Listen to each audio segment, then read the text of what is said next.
Campfire Classics is a classic literature podcast. However, your hosts will occasionally use not-so-classy language and immature humor to describe very mature situations. As such, listener discretion is advised. Hi, I'm Ken Sandberg. And I'm Heather Michelle Lawler. Welcome to Campfire Classics, where we try to read those books that look really good on your shelf. We're gonna try to read, even though today we had an audition, which was really exciting because I haven't had one in 3 years, which was before this podcast existed.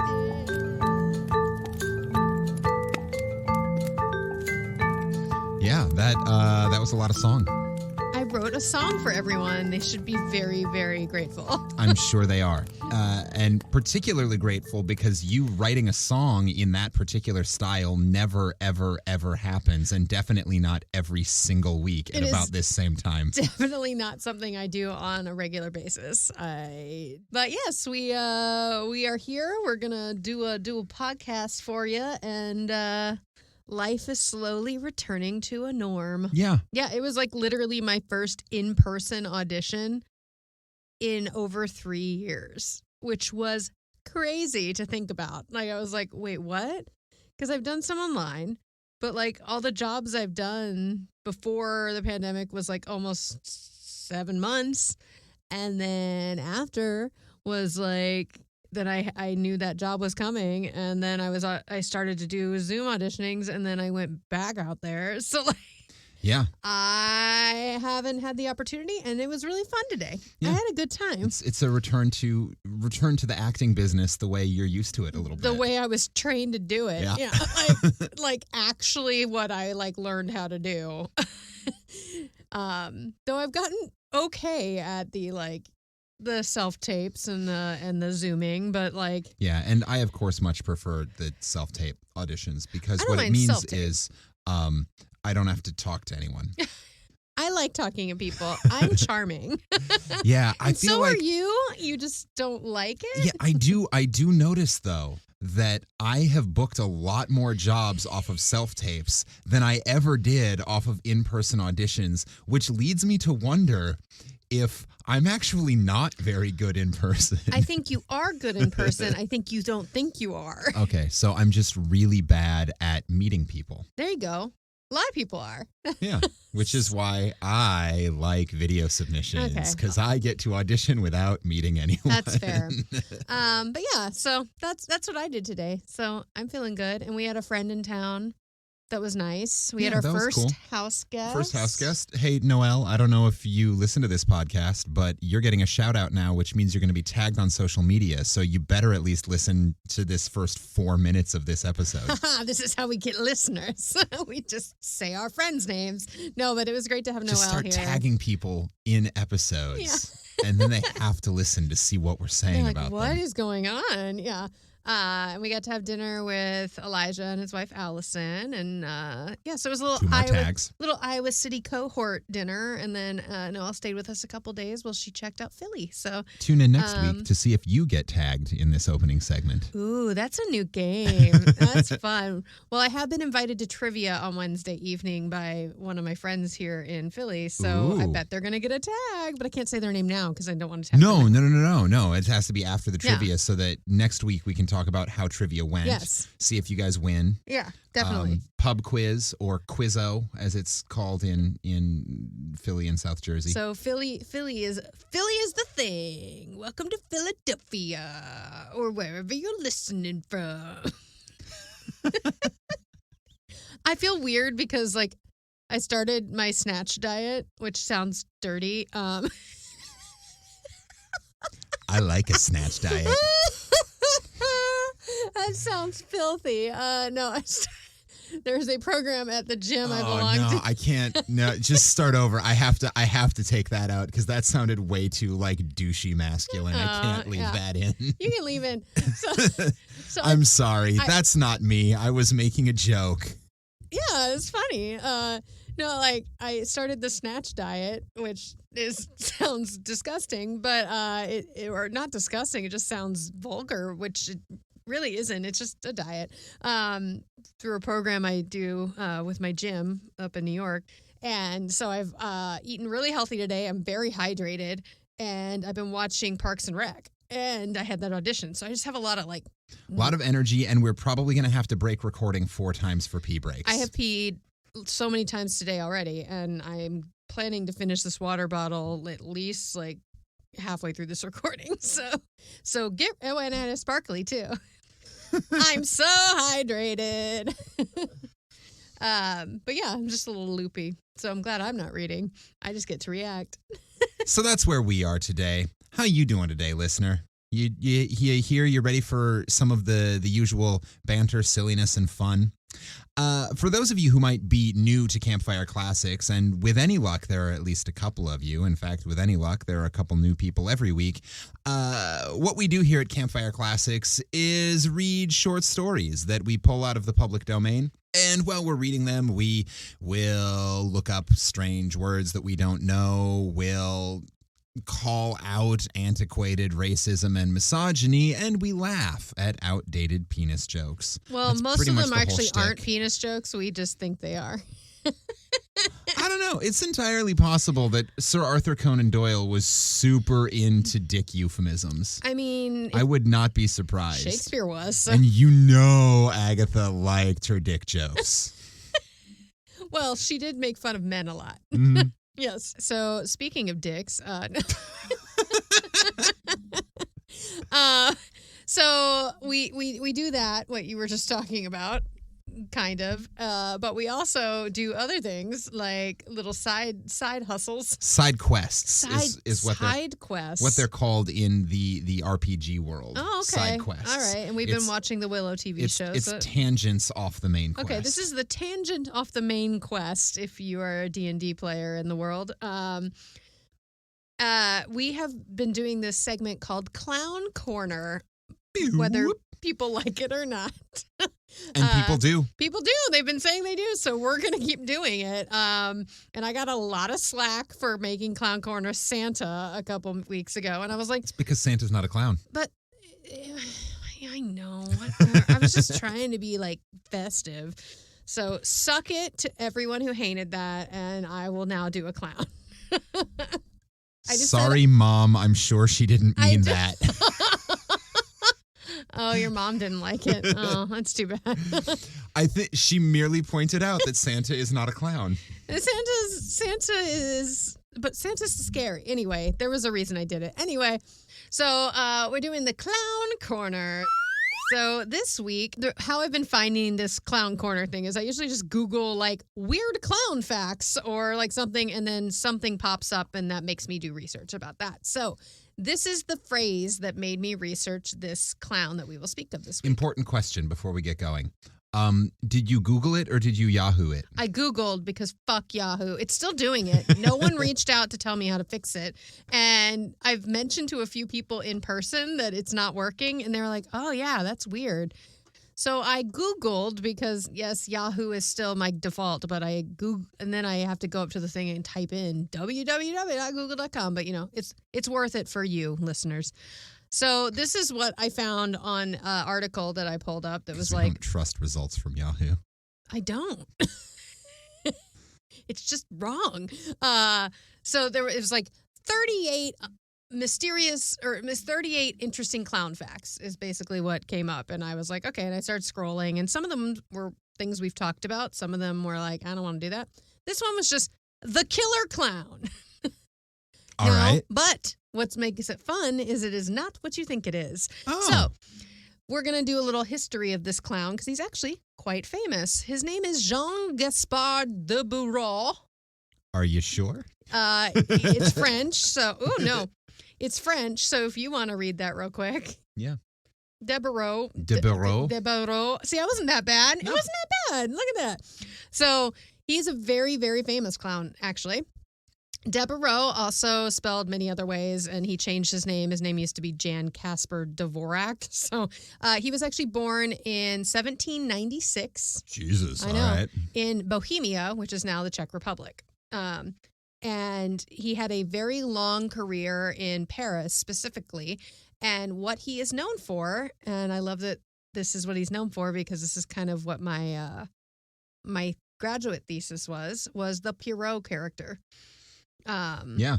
Which is like the white face clown, like all in white. With the black buttons. With the black buttons, yeah. And so what Jean-Gaspard Debarreau is famous for is kind of taking that from the Harlequin and the Commedia dell'arte and making it very prominent and kind of making it the main character as opposed to the one of the side clowns. Sure. And then murdering people. Well, we'll talk about that, but he didn't. Okay, so he was born to a family of acrobats, so he was born into the circus, and he joined the Theatre des Funables. The Theatre des Funables. It's French. I don't know why I do this to myself. It looks like funambules. Oh. Théâtre des Funambules. Yeah, funambules. Théâtre des Funambules, or the Theater of Tightrope Walkers. There you go. So his family were acrobats and tightrope walkers, which he trained in, but that wasn't his thing. So he started clowning and with this company, and he worked for this theater, by the way, for his entire life. Like he branched out and did some film and stuff like that once he became famous, but he never left this theater. He worked there his whole life. So he basically changed this clown that we all know. It's a non-speaking clown, by the way. So it is a mime in a sense. Fucking French mimes. Exactly, French mime. He changed this robust simpleton of the Commedia dell'arte figure to a more poignant, like intelligent clown that was dressed in the baggy white costume, who had a very childlike manner, but was often very optimistic yet disappointed lover. So it was like this very like melancholy, romantic, sweet, like you cheer for this figure. You want this figure to do well, and that's not what it was originally as. So he really created this and did it for decades and decades. He was in a very famous movie in France called The Children of Paradise. It's a poetic, realistic film, and Children of Paradise is actually talking about the people that would come, like the groundlings. Okay, sure. But they sat up in paradise, which is what they called the upper balcony. Oh, so the opposite of the groundlings. Yes, it's like it was about like the people. He went by the stage name Baptiste sometimes, so you may have heard him as that if you have the clown knowledge in your life. But he did this for his whole life. Audiences loved him, critics alike loved him. He is considered the 6th most famous actors of the Czech Republic to this day. All right. So we still don't know why he's a killer. Well, here we're getting there. We're getting there. So after he died, when the headline is killer, that's the only thing I'm thinking about. I'm giving you some interesting information. Yes, you absolutely are. You absolutely are, and it's great. I'm just reminding the listener, not that they're likely to have forgotten, that this man is a murderer. Yes. So the title of the reason I picked this was because it said The Killer Clown. And I was like, oh, shit. And so I read this little blurb. Here we go. Jean-Gaspard Debarreau performed regularly as a mime in France the first half of the 1800s. One day in 1836, he was out with his wife enjoying a stroll on the street when a youth started heckling them. Now, fucking hecklers. Just don't do it, y'all. Fucking youths. The youths. The youths. So most performers like of the time would just like, keep walking. Like people like to make fun of the circus performers, and stuff from whatever, and actors and whatnot. Sure. Come look at the freaks. So the youth kept going and like was following him and his wife and was being very aggressive and was saying a lot of like nasty things about him and kept calling him like mime and stuff. Which is mime a slur? I guess. Oh, that was loud. Is that your phone or your computer? It's my computer. So he kept calling him like mime and whatever. And so he decided he had enough and he gave the boy a whack with his cane. to get him away because he was uncomfortable. His wife was there, like he was trying to, and everything. Plus, it's just fun to whack kids with canes. Well, yes, unfortunately, that whack killed the boy because people don't do well when they get smacked in the head in the wrong way. You should never whack a kid so hard he dies. Yeah. So, despite having clearly used unnecessary force to deal with someone who was just verbally harassing, his celebrity got him off completely scot-free. In fact, the true spectacle of his trial was not so much about the killing, but the mob of fans hoping to get a chance to hear him talk because he didn't talk. Oh, shit. Did he? I did not say.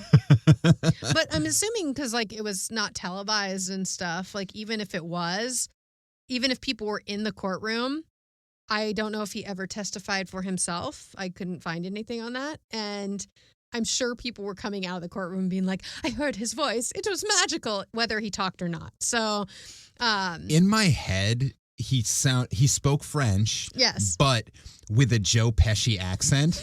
And that's why he became a mime. It was just this doesn't make sense. We can't do this. No, your voice is just too, it doesn't work. It's wrong. So he created this, very charming character. So basically, yes. So he is a murderer. He killed somebody. I'm going to go with manslaughter. It's manslaughter. This was not premeditated. Not premeditated, and but he definitely not for nothing, killed somebody. But that kid Deserved sounds like it. a fucker. Oh, that kid sounded like an asshole. It's I did not go so far as to say deserved it. I just want to point out that one of the hosts of this show just said that kid deserved it, and it was not me. Well, I'm just sick of people thinking it is fucking actors. They're stupid. You're stupid. That's really weird though, because these days nobody gets off of charges just because they're famous.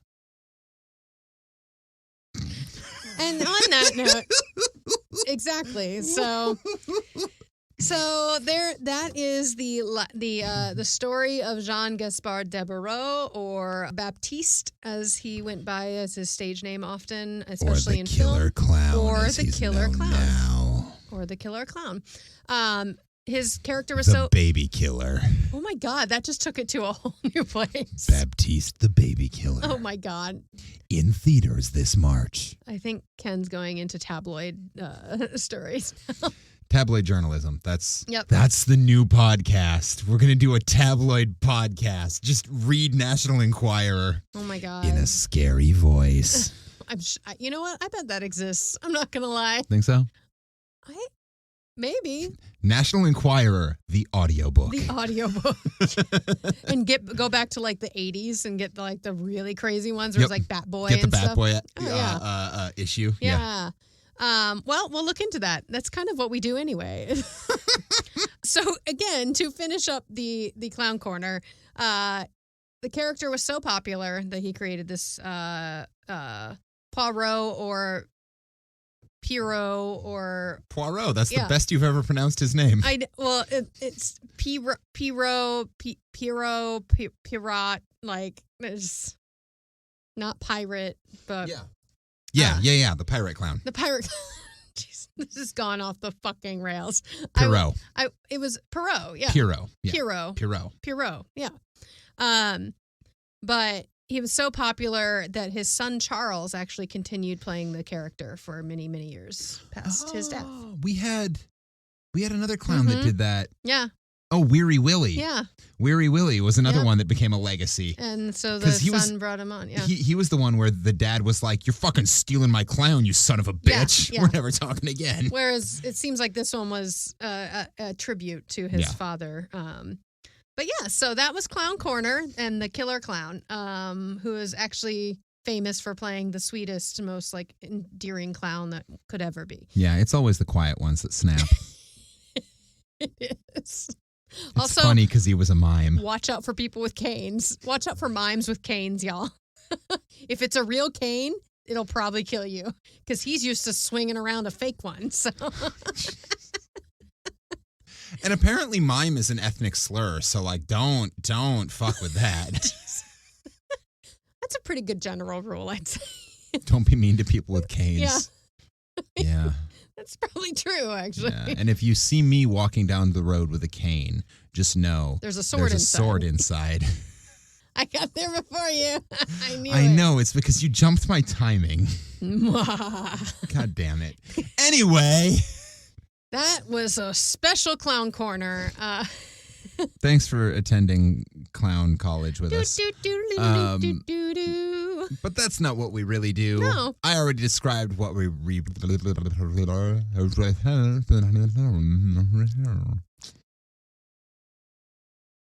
Sorry, my lips got ahead of my tongue and the whole language thing got confused. That happens. That's weird. That's not what we really do. I've already described what we really do. And so, as a result, we're going to just move on to what we really do right now without too much preamble, except first, because Heather has selected a story for me to read this week. She's going to give a few fun facts about something, but I don't know what, because I don't know what story she picked or what author she picked or anything ever. So this week we are going to loop back to an author we have not read since episode 42. Which was a long time ago. Long time ago. Like a year and a half ago. Oh, yeah. We were deep in the pandemic. All right. Yeah. I do believe it was Easter week of the pandemic. Okay. According to my re-listening to the fun facts of that episode. Okay. It is Nathaniel Hawthorne. Oh, yes. Okay. Cool. So if you want to listen to the bibliography of not the bibliography. The bibliography? Do we just read everything he ever wrote? Yes. There's just a list of all of his books. Really long episode. If you want to hear the biography section of his fun facts, go back to episode 42. It's titled "Nice Hat, Brah." Oh yeah, I remember that one. And the story was the minister's black veil. Yep. So check that out. The beginning of that gives you lots of fun facts. So I'm just going to give you some random fun facts about him. That was a weird fucking story. It was. Yeah. It was. Well, and you'll remember he was he was in the transcendentalist movement just because he had a crush. He was in love with some woman in it, so he joined it and then didn't really give a shit about it. Yep. He had a lot of very famous writer friends. But there's three. He's part of the revolution. Why? Boobs. Yep. Weirder things have gotten me involved in things. So 3 really interesting facts about Nathaniel Hawthorne that aren't even necessarily about Nathaniel Hawthorne. So Hawthorne's youngest daughter has been proposed for sainthood. Oh. So Rose Hawthorne, who had initially pursued a literary career like her father, converted to Roman Catholicism with her husband when they got married. Following the death of her 5-year-old boy and her husband, I'm assuming from something like scarlet fever or something like that. Black Widow syndrome? No, I don't think that's why, considering what she's about to do. She moved into a tenement in an impoverished community in New York City and began nursing incurable cancer patients. Damn. So she basically threw away all the wealth and all the stuff and was just I want to give back to the world because she lost so much. And she joined a religious order and then became a nun. Mother Mary Alfonsa. In 1900, she co-founded the Dominican Sisters of Hawthorne to continue her work with impoverished cancer patients. In 2003, she was nominated for sainthood. So, all right. That's crazy. So Hawthorne did eventually die, which I talk about in the last episode. I don't believe most people have. Yes. Yeah. So he was actually buried in what is known as Author's Ridge, and it's in Sleepy Hollow Cemetery in Concord, Massachusetts. Oh, yeah. All right. So there's actually quite a few authors buried there, including Poe, I believe, is also buried there, amongst a few others. Cool. I just learned recently that the Baltimore Ravens are the Ravens because Edgar Allan Poe died in Baltimore. And I told him I had no idea, but that's so fucking cool. Yeah, I was like, that literally makes them the coolest football team ever because they're named after a poet and a writer. Yeah. What? That's awesome. Anyway, so when he died, a former president of the United States discovered his body. So Hawthorne was friends with a lot of high-end people and Sure. whatever. So he was in failing health in the spring of 1864 as likely a result of gastrointestinal cancer, they believe is what he died of.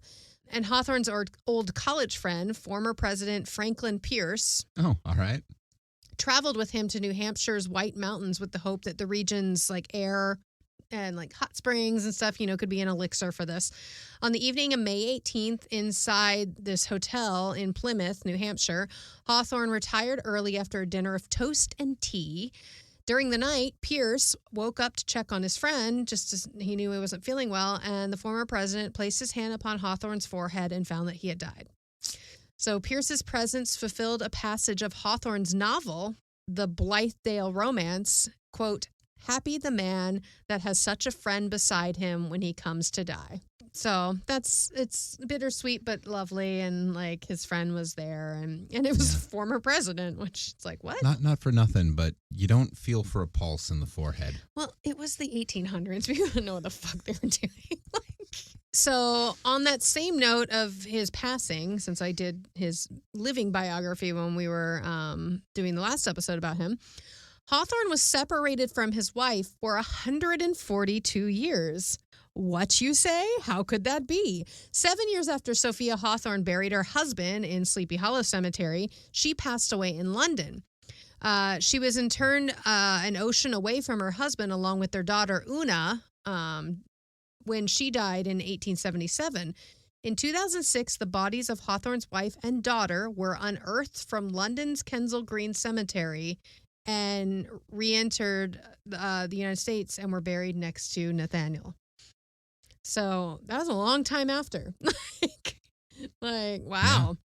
So they were literally separated for 142 years. Yeah, you know that was just a cover-up because their bodies rose from the grave as the undead, and they had to put them back down. And the way they covered that up was by saying we're moving them. Yeah. Oh, yeah, I did forget about that whole zombie the apocalypse zombie of 2006. upheaval of 2006, Yes. yeah. Yeah, where was I? I don't even remember. I was in New York drinking and hitting taxis with pizza trays with Jesse Luttrell. That's why you don't remember. I was drunk and throwing pizza at people. Actually, 2006 was when I did Cats. So I was probably drunk. So I was drunk and throwing pizza at people. So people like a cat does. All right. So that was fun facts about Mr. Nathaniel Hawthorne. Kind of. Today. What the fuck is happening? I don't know.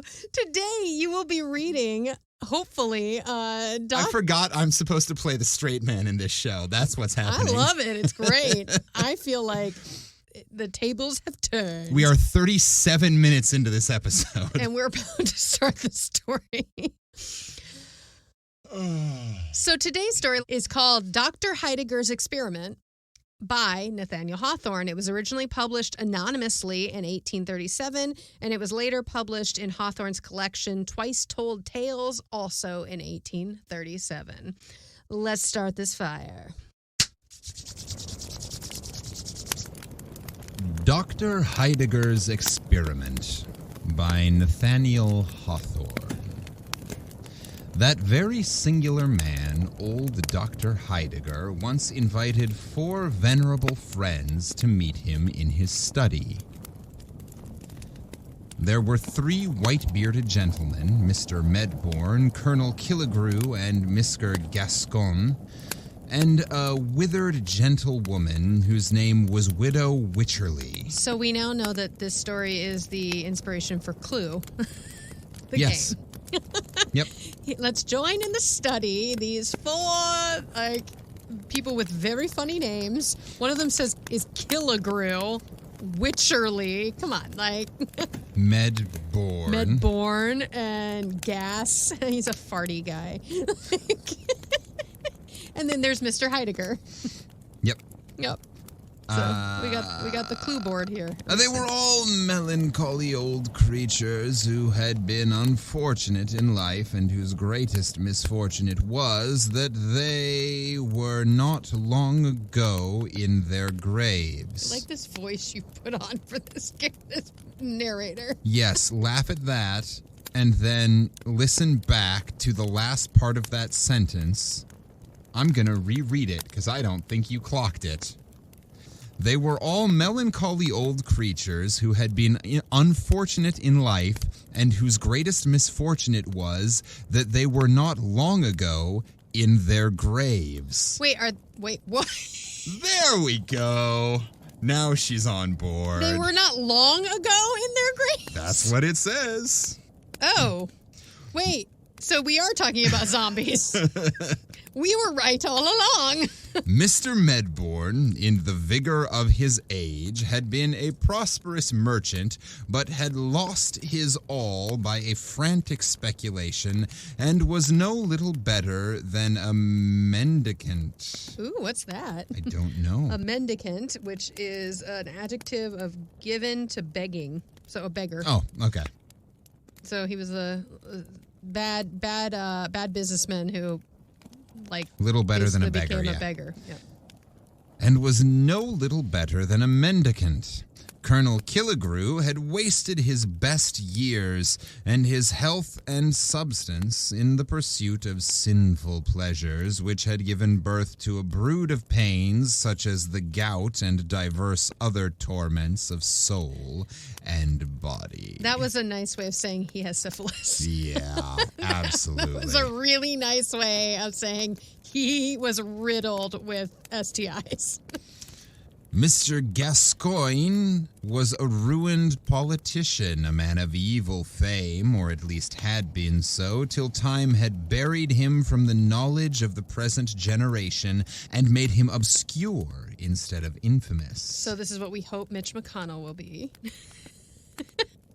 As for the widow Wycherley, tradition tells us that she was a great beauty in her day, but for a long while past she had lived in deep seclusion on account of certain scandalous stories which had prejudiced the gentry of the town against her. It that is a sucks. So she's actually cool. People gossiped about her and it pissed her off, so she stopped hanging out in public. She's cool. She's got a reputation for being a little hoey. A little, well, that's the gossip. It doesn't say she actually ever did that. I said she got a reputation for being a little hoey. Mm-hmm. I think it's because her name's Witch. I think she was like the town witch. It is a circumstance worth mentioning that each of these three old gentlemen, Mr. Medbourne, Colonel Killigrew, and Mr. Gascoigne, were early lovers of the widow Wycherley, and had once been on the point of cutting each other's throats for her sake. Oh, damn!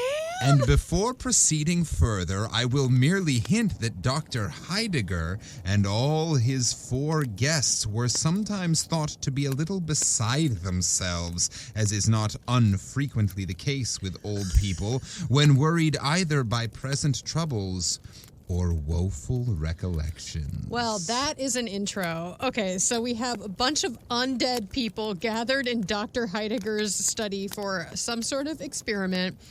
3 of them were once courting the one lady, and they were all considered a little off their rocker by the general people. Yeah. All right, this sounds like a fun room. My dear friends, said Dr. Heidegger, motioning them to be seated, I am desirous of your assistance in one of those little experiments with which I amuse myself here in my study.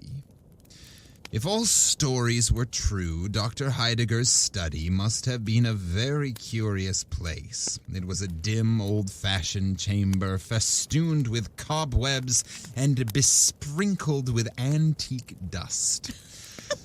Around the walls stood several oaken bookcases, the lower shelves of which were filled with rows of gigantic folios and black-lettered quartos, and the upper with little parchment-covered duodecimos.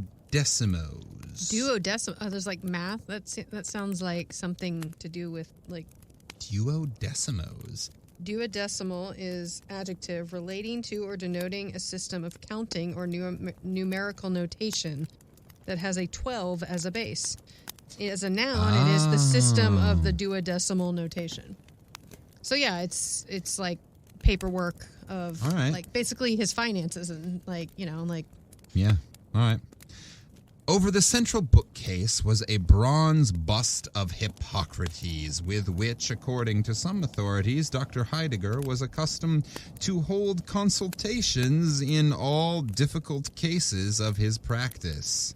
That's comforting. Yeah, that's This not doctor has conference with a statue of Hippocrates when he can't figure out what's wrong with a patient. That's rough. We love medicine in the 1800s. Oof. It was super, super legit. Yeah.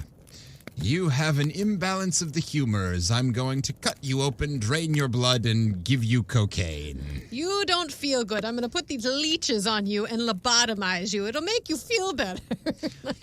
In the obscurest corner of the room stood a tall and narrow oaken closet with its door ajar, within which doubtfully appeared a skeleton. Because it wouldn't be a doctor's room in the 1800s without one.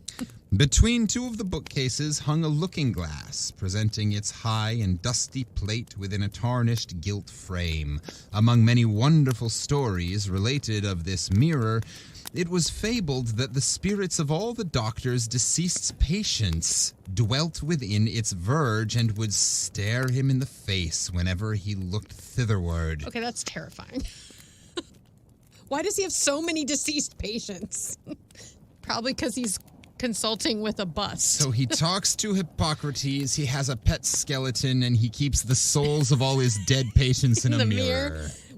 And apparently he has 4 recently dead people in his office. That's what it sounds like. I'm sort of confused by that. We're going to find out. We're going to find out. I'm in it, though. This is weird. I like it. The opposite side of the chamber was ornamented with the full-length portrait of a young lady arrayed in the faded magnificence of silk, satin, and brocade, and with a visage as faded as her dress. Above half a century ago, Dr. Heidegger had been on the point of marriage with this young lady, but being affected with some slight disorder, she had swallowed one of her lover's prescriptions and died on the bridal evening. So she swallowed one of Dr. Heidegger's pills and died on the night of their wedding? She OD'd on her wedding night. Oh, Lord. Cocaine is a hell of a drug. The greatest curiosity of the study remains to be mentioned. It was a ponderous folio volume bound in black leather with massive silver clasps. There were no letters on the back, and nobody could tell the title of the book, but it was well known to be a book of magic. And once, when a chambermaid had lifted it merely to brush away the dust, the skeleton had rattled in its closet. The picture of the young lady had stepped 1 foot upon the floor, and several ghastly faces had peeped forth from the mirror, while the brazen head of Hippocrates frowned and said, "Forbear." Oh, fuck no. This is like the Haunted Mansion. Like, this is some creepy-ass shit. What? Such was Dr. Heidegger's study. On the summer afternoon of our tale, a small round table as black as ebony stood in the center of the room, sustaining a cut glass vase of beautiful form and workmanship. The sunshine came through the window between the heavy festoons of 2 faded damask curtains and fell directly across this vase, so that a mild splendor was reflected from it on the ashen visages of the 5 old people who sat around. 4 champagne glasses were also on the table. I wouldn't drink that champagne if he's not drinking it. That's all I gotta say. That might be why they're recently dead. I'm wondering if somehow that turn of phrase means something different 150 like they were years not ago. far from their grave, is what I think. I think they were all just really old. They're just all super old. Yeah. That's what I heard when you first read it, and then I was like, "Ooh, that's a weird way to say that." Weird way to say that. I think it's that they are about to die. Yeah, they're all super old. They're all they're all 43, basically 44. Back in the day, yeah, they're about 41 years old and like basically in hospice. My dear friends, repeated Dr. Heidegger, may I reckon on your aid in performing an exceedingly curious experiment? Now, Dr. Heidegger was a very strange old gentleman whose eccentricity had become the nucleus for 1,000 fantastic stories. Some of these fables, to my shame be it spoken, might possibly be traced back to my own voracious self. And if any passages of the present tale should startle the reader's faith, I must be content to bear the stigma of a fiction monger. Wow. There's a little, what's the word? It's like, it's a disclaimer. Disclaimer. That's a nice disclaimer right there. This is going to freak you out. And if you can't believe me, then I meant it to be fiction. It's totally fiction. It didn't happen at all. Yeah, I totally made this up. This would never happen in real life. When the doctor's 4 guests heard him talk of his proposed experiment, they anticipated nothing more wonderful than the murder of a mouse in an air pump or the examination of a cobweb by the microscope or some similar nonsense with which he was constantly in the habit of pestering his intimates. But without waiting for a reply, Dr. Heidegger hobbled across the chamber and returned with some ponderous folio bound in black leather, which common report affirmed to be a book of magic. Undoing the silver clasps, he opened the volume and took from among its black letter pages a rose, or what was once a rose, though now the green leaves and crimson petals had assumed one brownish hue, and the ancient flowers seemed ready to crumble to dust in the doctor's hands. Ominous. "This rose," said Dr. Heidegger with a sigh, "this same withered and crumbling rose blossomed 55 years ago. It was given me by Sylvia Ward, whose portrait hangs yonder, and I meant to wear it in my bosom at our wedding. 55 years it has been treasured between the leaves of this old volume. Now, would you deem it possible that this rose of half a century could ever bloom again?" "Nonsense," said the widow Wycherley with a peevish toss of her head. "You might as well ask whether an old woman's wrinkled face could ever bloom again." "See," answered Dr. Heidegger. He uncovered the vase and threw the faded rose into the water which it contained. At first it lay lightly on the surface of the fluid, appearing to imbibe none of its moisture. Soon, however, a singular change began to be visible. The crushed and dried petals stirred, and assumed a deepening tinge of crimson, as if the flower were reviving from a death-like slumber. The slender stalk and twigs of foliage became green, and there was a rose of half a century looking as fresh as when Sylvia Ward had first given it to her lover. It was scarcely full-blown, for some of its delicate red leaves curled modestly around its moist bosom, within which 2 or 3 dewdrops were sparkling. "This is certainly a very pretty deception," said the doctor's friends, careless, however, for they had witnessed greater miracles at the conjurer's show. "Pray, how was it effected?" "Did you ever hear of the Fountain of Youth?" asked Dr. Heidegger, "which Ponce de Leon, the Spanish adventurer, went in search of 2 or 3 centuries ago?" "But did Ponce de Leon ever find it?" said the widow Wycherley. "No," answered Dr. Heidegger, "for he never sought it at the right place. The famous Fountain of Youth, if I am rightly informed, is situated in the southern part of the Floridian Peninsula, not far from Lake Macaco." Oh no, it's in Mar-a-Lago. Oh fuck! Now I know why all the old people moved to Florida. The Fountain of Youth is there. Yep. Ah, shit. We got to get it away from DeSantis. Save the Fountain of Youth. Lake Macaco. Save the Fountain of Youth. I feel like that's going to be on protest signs in a week. Yeah, save the Fountain of Youth. Save the Fountain of Youth. Save the Fountain of Youth. I mean, there's a lot of stuff that needs to be protested in Florida, but oh my God, if the Fountain of Youth is there, we got to deal with this shit. No. Its source is overshadowed by several magnolias, which, though numberless centuries old, have been kept as fresh as violets by the virtues of this wonderful water. An acquaintance of mine, knowing my curiosity in such matters, has sent me what you see in the vase. Ahem, said Colonel Killigrew, who believed not a word of the doctor's story. And what may be the effect of this fluid on the human frame? You shall judge for yourself, my dear Colonel, replied Dr. Heidegger. And he's like, dude, that's why you're here. Calm down.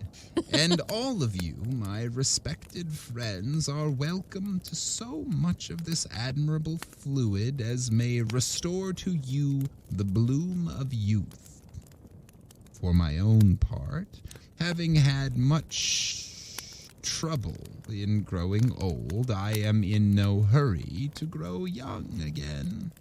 With your permission, therefore, I will merely watch the progress of the experiment. That sounds sketchy as hell. He's like, I just don't want to drink it myself in case it does something bad. So I'm just going to watch y'all do it. I'm going to make sure it doesn't kill you first. And then I'll, like, send you on your way, and you'll never see me again. Bye. I've seen flowers for Algernon, thanks. While he spoke, Dr. Heidegger had been filling the 4 champagne glasses with the water of the Fountain of Youth. See, I said, don't drink out of those 4. If he ain't going to drink it. I mean, I learned this at any Wild West thing. You don't drink the liquid in front of people if the person that gave it to you doesn't drink it. That's not good. It was apparently impregnated with an effervescent gas, for little bubbles were continually ascending from the depths of the glasses and bursting in a silvery spray at the surface. As the liquor diffused a pleasant perfume, the old people doubted now that it possessed cordial and comfortable properties. And though utter skeptics as to its rejuvenescent power, they were inclined to swallow it at once. But Dr. Heidegger besought them to stay a moment. "Before you drink, my respectable old friends," said he, "it would be well that with the experience of a lifetime to direct you, you should draw up a few general rules for your guidance in passing a second time through the perils of youth. Think what a sin and shame it would be if, with your peculiar advantages, you should not become patterns of virtue and wisdom to all the young people of the age." Okay, so now this is the ultimate question of if you could go back and repeat your life, or knowing what you know now, and then be 15 years old now with the knowledge you have as a 40-year-old, like, what would you do with it? Yeah. So here we go. Let's find out. The doctor's 4 venerable friends made him no answer except by a feeble and tremulous laugh. So very ridiculous was the idea that, knowing how closely repentance treads behind the steps of error, they should ever go astray again. "Drink, then," said the doctor, bowing. "I rejoice that I have so well selected the subjects of my experiment." Oh, no. With palsied hands, they raised the glasses to their lips. The liquor, if it really possessed such virtues as Dr. Heidegger imputed to it, could not have been bestowed on 4 human beings who needed it more woefully. They looked as if they had never known what youth or pleasure was, but had been the offspring of nature's dotage, and always the gray, decrepit, sapless, miserable creatures who now sat stooping round the doctor's table without life enough in their souls or bodies to be animated even by the prospect of growing young again. Wow, that was rough. I mean, damn. He's just like, these old people are so old, I can't imagine they ever were anything else. How old was he when he wrote this story? I was in 1937, so... Wait, no, in 1937. He was long dead. Which is why this story makes sense. 1837. Oh, yeah, he was 33 years old. Okay. Now, this guy's at least, Dr. Heidegger's at least 55, and that's if he was getting married when he was born. So I'm guessing he's at least 70. He's in his 70s, possibly 80s. Possibly 80s. Yeah. So, and I'm guessing the rest of them are as well, roughly. They're probably a little younger than him, but yeah. They drank off the water and replaced their glasses on the table. Assuredly, there was an almost immediate improvement in the aspect of the party, not unlike what might have been produced by a glass of generous wine, together with a sudden glow of cheerful sunshine brightening over all their visages at once. I was going to say whiskey will do that too. Just a nice shot of whiskey. You're like, ooh, I feel so warm and happy. That's what it is. This is strictly placebo effect. Well, let's find out. He just filled it with sparkling water. They're actually all 33 years old. They just are so miserable that they look like they're 90. It's like... There was a healthful suffusion on their cheeks instead of the ashen hue that had made them look so corpse-like. They gazed at one another and fancied that some magic power had really begun to smooth away the deep and sad inscriptions which Father Time had been so long engraving on their brows. The widow Wycherley adjusted her cap, for she felt almost like a woman again. "Give us more of this wondrous water," cried they eagerly. "We are younger, but we are still too old. Quick, give us more." "We're so old, we need more."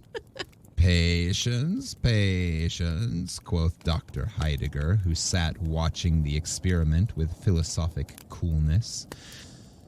"You have been a long time growing old. Surely you might be content to grow young in half an hour.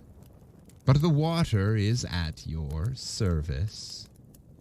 Again he filled their glasses with the liquor of youth, enough of which still remained in the vase to turn half the old people in the city to the age of their own grandchildren.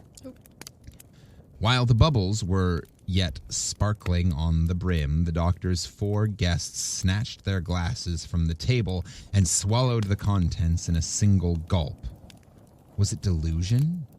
Even while the draught was passing down their throats, it seemed to have wrought a change in their whole systems. Their eyes grew clear and bright. A dark shade deepened among the silvery locks. They sat round the table, 3 gentlemen of middle age, and a woman hardly beyond her buxom prime. Ooh, her boobies lifted. She's like, ooh. She got all tight and perky. She's like, hi. So I have this visual of what's going on is like the opposite of what happens when he drinks from the Holy Grail. And he chooses poorly, the Nazi guy. We're in Indiana Jones now. Yeah, all sorry. Right. Yeah, and so, because I see these people drinking from cups, and so my brain goes to that scene in Indiana Jones. Sure, every time I see a cup, I think of Indiana Jones. I mean, in this situation, it's like the Fountain of Youth. I mean, that's literally... And the Last Crusade. And the Last... Yes. But I see the opposite happening. So instead of him, like... becoming a dust skeleton in like 30 seconds, they're like regressing, which is super weird. So yeah, I'm interested to see where this goes because something tells me it's not a happy ending. No, this feels like too good to be true. Yeah. "My dear widow, you are charming," oh, no. cried Colonel Killigrew, whose eyes had been fixed upon her face, while the shadows of age were flitting from it like darkness from the crimson daybreak. Oh no, they're going to fight over the lake. The fair widow knew of old that Colonel Killigrew's compliments were not always measured by sober truth. So she started up and ran to the mirror, still dreading that the ugly visage of an old woman would meet her gaze. Meanwhile, the three gentlemen behaved in such a manner as proved that the water of the fountain of youth possessed some intoxicating qualities, unless, indeed, their exhilaration of spirits were merely a lightsome dizziness caused by the sudden removal of the weight of years. That was a really fancy way of saying they felt a tingle in their dingle, and it got a little hard.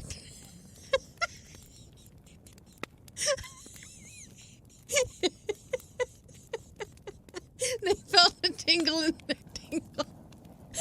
And there we have the title of the episode, A Tingle in the Dingle. But, really, that's what it says. It's like all these men were like, oh, whoa, all of a sudden this weight from years has been lifted in an intoxicated quality. And, ooh, as the widow, ran across and was like, oh, my God, I'm young. Yep. She gets tight and perky, and they get a tingle in their dingle. The fountain of youth, y'all. Mr. Gascoigne's mind seemed to run on political topics, but whether relating to the past, present, or future could not easily be determined, since the same ideas and phrases have been in vogue these 50 years. Now he rattled forth full-throated sentences about patriotism, national glory, and the people's rights. Now he muttered some perilous stuff or other in a sly and doubtful whisper, so cautiously that even his own conscience could scarcely catch the secret. And now again he spoke in measured accents and a deeply deferential tone, as if a royal ear were listening to his well-turned periods. Colonel Killigrew, all this time, had been trolling forth a jolly battle song and ringing his glass toward the buxom figure of the widow Wycherley. His glass. Ringing his glass. On the other side of the table, Mr. Medbourne was involved in a calculation of dollars and cents, in which was strangely intermingled a project for supplying the East Indies with ice by harnessing a team of whales to the polar icebergs. That sounds like a great idea. We're going to go capture some wild whales, put them on leashes, and attach them to icebergs. And that's how we will supply the world with ice. Now we know why he did not succeed in business. Even though he was trying, yes. Da-da-da-da-da-da. As for the widow Wycherley, she stood before the mirror, curtsying and simpering to her own image, and greeting it as the friend whom she loved better than all the world beside. She thrust her face close to the glass to see whether some long-remembered wrinkle or crow's foot had indeed vanished. She examined whether the snow had so entirely melted from her hair that the venerable cap could be safely thrown aside. At last, turning briskly away, she came with a sort of dancing step to the table. "My dear old doctor," cried she, "pray favor me with another glass." "Certainly, my dear madam, certainly," replied the complacent doctor. "See, I have already filled the glasses." I hate this. He is up to no good. There, in fact, stood the 4 glasses, brimful of this wonderful water, the delicate spray of which, as it effervesced from the surface, resembled the tremulous glitter of diamonds. It was now so nearly sunset that the chamber had grown duskier than ever, but a mild and moon-like splendor gleamed from within the vase, and rested alike on the 4 guests, and on the doctor's venerable figure. He sat in a high-backed, elaborately carved oaken chair with a gray dignity of aspect that might have well befitted that very Father Time, whose power had never been disputed, save by this fortunate company. Even while quaffing the third draught of the Fountain of Youth, they were almost awed by the expression of his mysterious visage. Do you think this LaCroix works like this sparkly Fountain of Youth water? Yes, I think it's exactly the same. Oh, my boobs do feel like lifting. Maybe she's born with it. Maybe it's the Fountain of Youth. I love it. The next moment, the exhilarating gush of young life shot through their veins. Mm-hmm. They were now in the happy prime of youth. Age, with its miserable train of cares and sorrows and diseases, was remembered only as the trouble of a dream from which they had joyously awoke. The fresh gloss of the soul so early lost, and without which the world's successive scenes had been but a gallery of faded pictures, again threw its enchantment over all their prospects. They felt like new created beings in a new created universe. "We are young! We are young!" they cried exultingly. Youth, like the extremity of age, had effaced the strongly marked characteristics of middle life, and mutually assimilated them all. They were a group of merry youngsters almost maddened with the exuberant frolicsomeness of their years. The most singular effect of their gaiety was an impulse to mock the infirmity and decrepitude of which they had so lately been victims. Don't mock the old people with canes. They're gonna whack you, you youths. We just talked about this. Yep. Wow, I did not plan any of this. This is great. Is he wearing all white? Oh, no. Oh, no.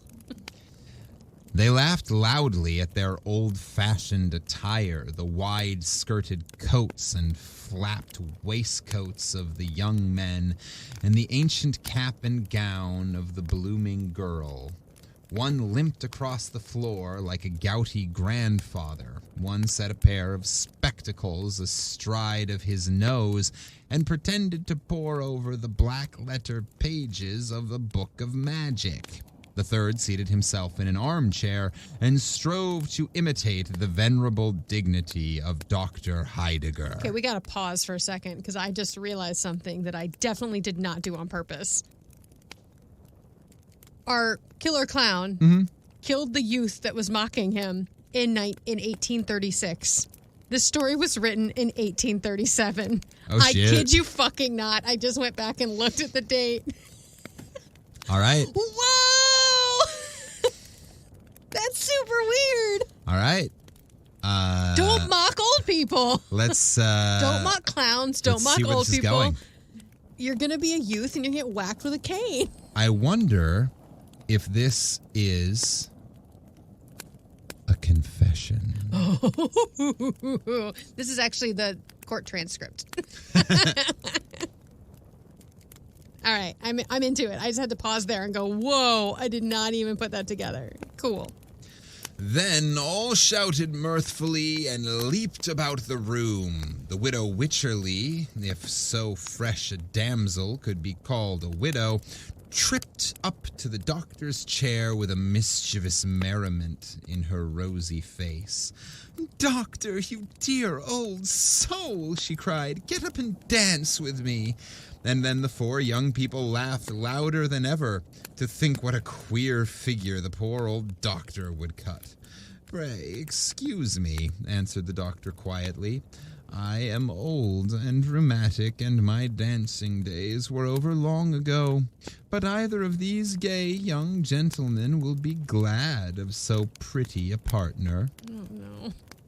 "Dance with me, Clara," cried Colonel Killigrew. "She promised me her hand 50 years ago," exclaimed Mr. Medbourne. They all gathered around her. One caught both of her hands in his passionate grasp. Another threw his arm about her waist. Where'd he bury his hand? The third buried his hand among the curls that clustered beneath the widow's cap. Blushing, panting, struggling, chiding, laughing, her warm breath fanning each of their faces by turns, she strove to disengage herself, yet still remained in their triple embrace. Never was there a livelier picture of youthful rivalship, with bewitching beauty for the prize. Youth. It's the fountain of youth orgy. Yet, by a strange deception, owing to the duskiness of the chamber and the antique dresses which they still wore, the tall mirror is said to have reflected the figures of 3 old gray withered grandsires ridiculously contending for the skinny ugliness of a shriveled grandam. But they were young. Their burning passions proved them so. Inflamed to madness by the coquetry of the girl widow, who neither granted nor quite withheld her favors, the 3 rivals began to interchange threatening glances.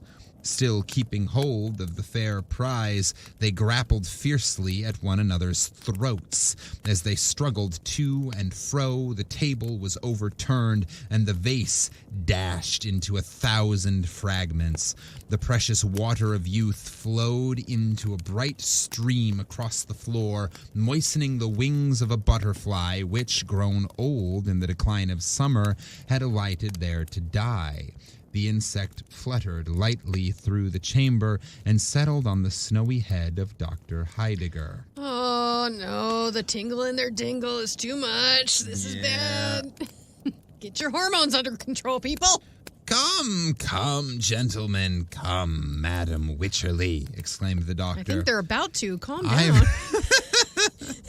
Hell of a superpower. Yeah. You can just say, come, gentlemen. Come, Madam Wycherley. I mean, it seems like they're on the verge. I really must protest against this riot. They stood still and shivered, for it seemed as if gray time were calling them back from their sunny youth, far down into the chill of darksome vale of years. They looked at old Dr. Heidegger, who sat in his carved armchair, holding the rose of half a century which he had rescued from among the fragments of the shattered vase. At the motion of his hand, the rioters resumed their seats, the more readily because their violent exertions had wearied them, youthful though they were.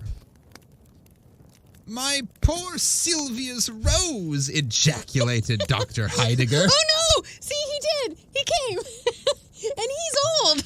He was telling the others to, but it just got him really excited. He's so excited. Yay, we haven't had an ejaculated in a while. Yeah, it's been too long since an ejaculation, and this is an elderly ejaculation. That's fun. That's exciting. There's hope for the future. "Poor Sylvia's rose!" ejaculated Dr. Heidegger, holding it in the light of the sunset clouds. "It appears to be fading again." Uh-oh. And so it was. Even while the party were looking at it, the flower continued to shrivel up till it became as dry and fragile as when the doctor had first thrown it into the vase. He shook off a few drops of moisture which clung to its petals. "I love it as well thus as in its dewy freshness," observed he, pressing the withered rose to his withered lips. While he spoke, the butterfly fluttered down from the doctor's snowy head and fell upon the floor.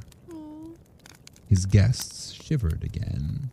A strange dullness, whether of the body or spirit they could not tell, was creeping gradually over them all. They gazed at one another and fancied that each fleeting moment snatched away a charm and left a deepening furrow where none had been before. Was it an illusion? Had the changes of a lifetime been crowded into so brief a space, and were they now 4 aged people sitting with their old friend, Dr. Heidegger? "We are grown old again so soon," cried they dolefully.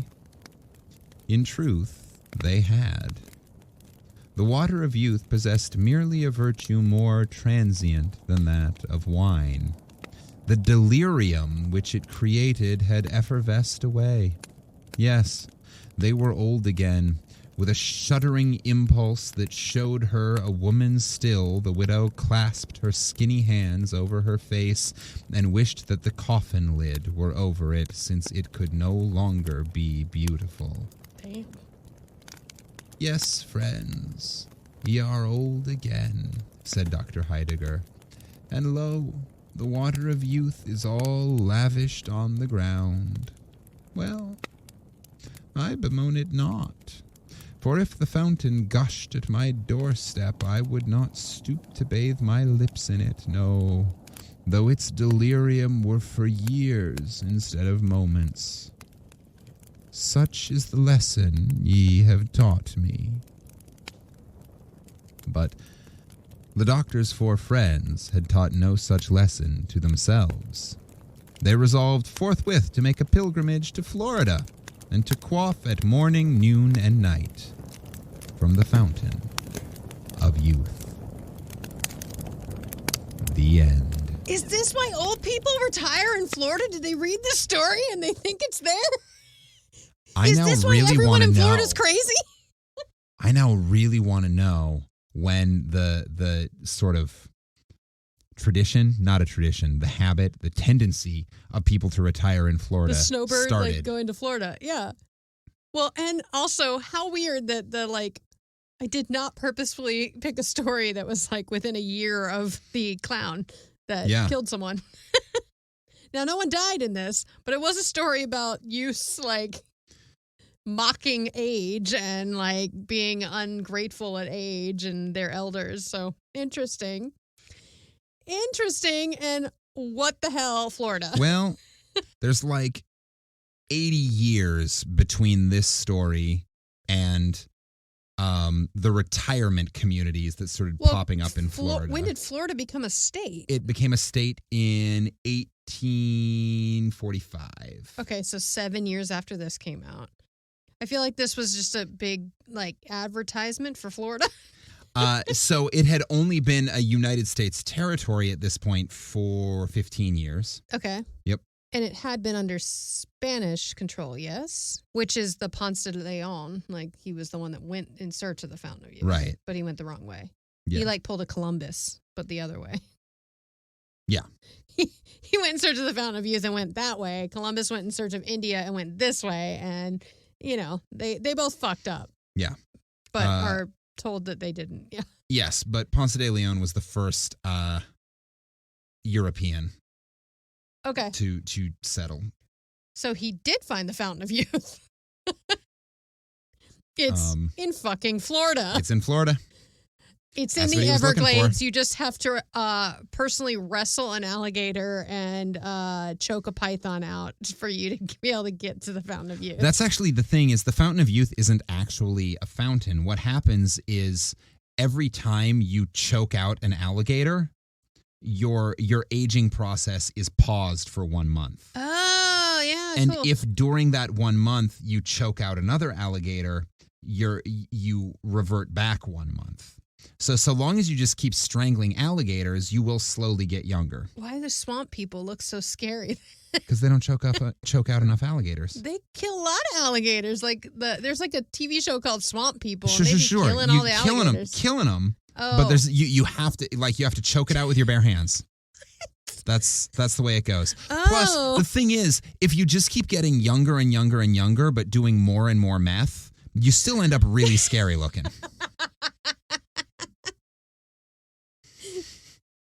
Maybe that's what people think meth is, the Fountain of Youth. It's not, y'all. Just saying, right now, it ain't. Wow, that was... Hey, kids, don't do drugs. Don't do drugs. They're not the Fountain of Youth. I promise you that. Also, don't drink from glasses that old men set in front of you and say, this is the Fountain of Youth. Drink it. Yeah. At least they didn't die yet. Yeah, we have no idea what happens when they get to Florida. Well, when they get to Florida, they get eaten by an alligator. Eaten by an alligator. Because they're idiots. Hey, listener, what did you think of that one? Did you enjoy that story? Did you relate to that story? If you could drink from the fountain of youth and magically go back to being whatever, 15, 20, 25, however old, would you do it? That's what I want to know. Would you go back and become younger if you could? With the knowledge you have now. Yeah. Always an interesting question. Mm-hmm. When you write in to 5050artsproduction@gmail.com or you Google, Bing, or Yahoo Campfire Classics podcast and figure out how to contact us that way, please tell us whether or not you would like to go back in time to revisit a younger version of yourself. And when you do, include this week's secret passphrase, which is an elderly ejaculation. Elderly ejaculation. I mean, that's well, Viagra, I think, started in Florida, right? I feel like we have to tag the Florida men. Have to tag the state of Florida. The state of Florida in this over and over and over. I'm going to tag DeSantis in this story. Awesome. Yeah. I don't think I have anything else. Do you have anything I'm else good. to share? That was All fun. right. I enjoyed that. Yeah.